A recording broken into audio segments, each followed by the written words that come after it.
नमस्कार बंधुगण, welcome back to my YouTube channel BNT education. आसीगला चतुर्थ अभिभावक शिक्षक शिक्षयित्री विद्यालय परिचालना कमिटी विद्यालय परिचालना उन्नयन कमिटी बैठकर रिजोल्यूशन। तेबे आसंतु नजर पकाइबा कौन रही डिटेल्स। देखो आपण मैंने जानते ओडिशा विद्यालय शिक्षा प्राधिकरण पक्षर गत 13 जनवरी 2026 तारीख 480 पत्रांक अनुसार एक विज्ञप्ति प्रकाश करा जायतिला, जो विषय रही चतुर्थ अभिभावक शिक्षक शिक्षयित्री तथा विद्यालय परिचालना और उन्नयन कमिटी बैठक आसंता शनिवार 17/1/2026 तारीख अनुष्ठित हम। तेबे से अनुसार आपण विद्यालय निश्चित भाव में रिजोल्यूशन टी आवश्यक। तेबे आसंतु विलंब न करी रिजोल्यूशन उपर नजर पकाइबा। देखंतु कौन रही रिजोल्यूशन। अधिवेशन नंबर 58 तारीख 17/1/2026 तारीख शनिवार। अद्य तारीख 17/1/2026 तारीख शनिवार पूर्वाह्न 11टा समय आम विद्यालय बिरसा मुंडा कक्ष विद्यालय अध्ययनरत छात्र छात्री पितामाता, अभिभावक अभिभाविका, शिक्षक शिक्षयित्री तथा विद्यालय परिचालना और उन्नयन कमिटीर सदस्य मानू नहीं चलित शिक्षा वर्षर चतुर्थ अभिभावक शिक्षक शिक्षयित्री तथा विद्यालय परिचालना कमिटी बैठक अनुष्ठित हो जाइछि। विद्यालय प्रधान शिक्षक बा प्रधान शिक्षयित्री सभापतित्व रे उक्त बैठक रे असेपार पत्र संख्या 480 13 जनवरी 2026 तारीख अनुसार निम्नलिखित प्रसंग गुड़ी को उपस्थापन करा जाई सर्वसम्मति क्रमे गृहीत करा जायतिला।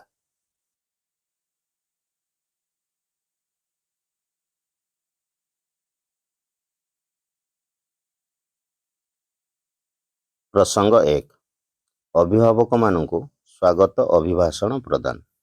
बैठकर अयम आरंभ में विद्यालय प्रधान शिक्षक बा प्रधान शिक्षयित्री अद्य आयोजित चतुर्थ पीटीएम रे उपस्थित समस्त सदस्य मानू सहृदयतार सहित स्वागत संबर्धना ज्ञापन पूर्वक उक्त बैठकर आभिमुख्य और विषय वस्तु संबंध में सूचना प्रदान करथिले।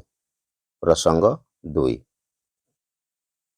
समाप्ति सूचक आकलन 1 उपलब्धि को अभिभावक मानक निकट में उपस्थापन और समाप्ति सूचक आकलन 2 जहाँकि प्रथम रु चतुर्थ श्रेणी एवं षष्ठ सप्तम श्रेणी पर उद्दिष्ट वार्षिक परीक्षा 2026 प्रस्तुति रे अभिभावक शिक्षक शिक्षयित्री भूमिका। शिक्षक शिक्षयित्री माने अनुष्ठित होइतिबा समाप्ति सूचक आकलन 1 रे पिलामानक उपलब्धि को अभिभावक निकट में उपस्थापन करथिले। पुनश्च प्रथम श्रेणी रु चतुर्थ श्रेणी एवं षष्ठ और सप्तम श्रेणी पर समाप्ति सूचक आकलन 1 एवं पंचम और अष्टम श्रेणी पर वार्षिक परीक्षा 2026 रे उत्तम प्रदर्शन निमंते पिलामानक भल भाव में प्रस्तुत करिवारे अभिभावक और शिक्षक शिक्षयित्री भूमिका संपर्क में बैठक में समस्त को अवगत करा जायतिला।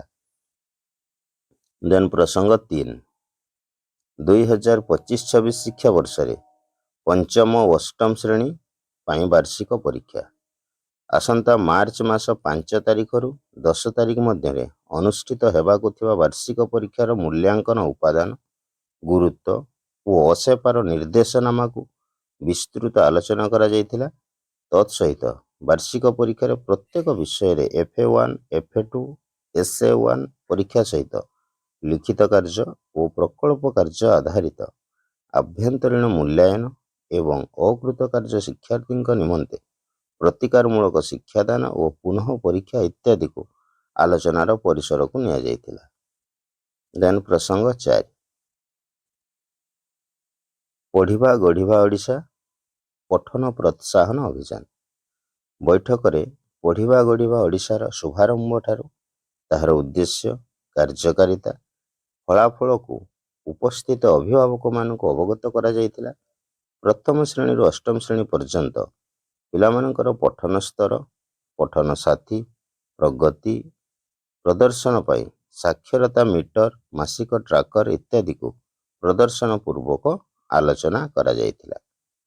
देन प्रसंग 5 ଶିକ୍ଷଣ ସୋପାନ ରେଜିଷ୍ଟର ଏବଂ ଛାତ୍ରଛାତ୍ରୀଙ୍କ ପ୍ରଗତି ପରୀକ୍ଷଣ। ମୌଳିକ ସାକ୍ଷରତା ଓ ସଂଖ୍ୟା ଜ୍ଞାନ ସମ୍ପର୍କିତ ବିଷୟବସ୍ତୁରେ ପ୍ରତିଟି ପିଲାଙ୍କ ଶିକ୍ଷଣ ସ୍ତର ଚିହ୍ନଟ ପାଇଁ 3 ପ୍ରକାର ଗ୍ରେଡିଂ ସଂକେତ ସମ୍ପର୍କରେ ଏକ ସମୀକ୍ଷାମୂଳକ ଆଲୋଚନାକୁ ବୈଠକରେ ଅଭିଭାବକମାନଙ୍କ ଅବଗତି ପାଇଁ ଉପସ୍ଥାପନ କରାଯାଇଥିଲା। ଏହା କେବଳ ପ୍ରଥମ ଶ୍ରେଣୀରୁ ତୃତୀୟ ଶ୍ରେଣୀ ନିମନ୍ତେ ଉଦ୍ଦିଷ୍ଟ ବୋଲି ମଧ୍ୟ ସୂଚନା ଦିଆଯାଇଥିଲା। ପ୍ରସଙ୍ଗ 6 ଡିଜିଟାଲ ଶିକ୍ଷା। ଶିଶୁ ବାଟିକା ଠାରୁ ଆରମ୍ଭ କରି ତୃତୀୟ ଶ୍ରେଣୀ ପର୍ଯ୍ୟନ୍ତ ପିଲାମାନଙ୍କ ପାଇଁ ଉପଲବ୍ଧ ଡିଜିଟାଲ ଶିକ୍ଷା ବିଷୟରେ ବୈଠକରେ ସୂଚନା ଦିଆଯାଇଥିଲା, ଯଥା ଇ-ଯାଦୁଇ ପିଟାରା, ହ୍ୱାଟ୍ସଆପ୍ ଚାଟବୋର୍ଡ ଇତ୍ୟାଦି। ପ୍ରସଙ୍ଗ 7 ଭିନ୍ନକ୍ଷମ ଶିକ୍ଷାର୍ଥୀଙ୍କ ନିମନ୍ତେ ପ୍ରଦାନ କରାଯାଉଥିବା ବିଭିନ୍ନ ସୁବିଧା ସୁଯୋଗ ଏବଂ ଅଭିଭାବକ ଓ ଶିକ୍ଷକ ଶିକ୍ଷୟିତ୍ରୀଙ୍କ ଦାୟିତ୍ୱ। ଭିନ୍ନକ୍ଷମ ଶିକ୍ଷାର୍ଥୀଙ୍କ ଚିହ୍ନଟୀକରଣ, ବର୍ଗୀକରଣ, ବିଦ୍ୟାଳୟରେ ନାମ ପଞ୍ଜୀକରଣ ଓ ଏଥି ନିମନ୍ତେ ଗୋଷ୍ଠୀ ସମ୍ବଳ ଶିକ୍ଷକ, ଅନ୍ତର୍ନିବେଶୀ ଶିକ୍ଷା ସ୍ୱେଚ୍ଛାସେବୀଙ୍କ ଭୂମିକା ସମ୍ପର୍କରେ ସବିଶେଷ ଆଲୋଚନା ସହିତ ଭିନ୍ନକ୍ଷମ ଶିକ୍ଷାର୍ଥୀମାନଙ୍କ ପାଇଁ ଆମ ସମଗ୍ର ଶିକ୍ଷା ଯୋଜନାରେ ଉପଲବ୍ଧ ଉପକରଣ ଠାରୁ ଆର୍ଥିକ ତଥା ଶୈକ୍ଷିକ ସହାୟତା ଗୁଡ଼ିକୁ ମଧ୍ୟ ଉପସ୍ଥିତ ଅଭିଭାବକମାନଙ୍କୁ ଅବଗତ କରାଯାଇଥିଲା। ପ୍ରସଙ୍ଗ 8 ବାଲ୍ୟ ବିବାହ ନିଷେଧ ଆଇନ 2006।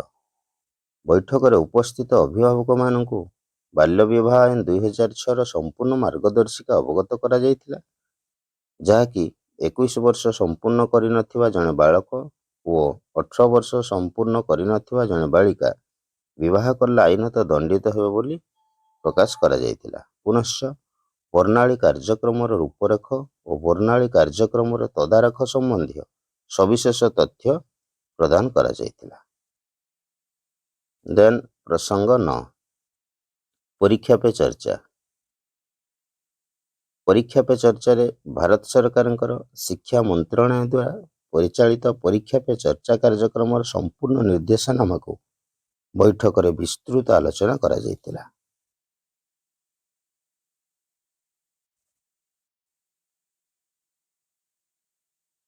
କେନ୍ଦ୍ର ସରକାରଙ୍କ ନିର୍ଦ୍ଦେଶାବଳୀ ଅନୁଯାୟୀ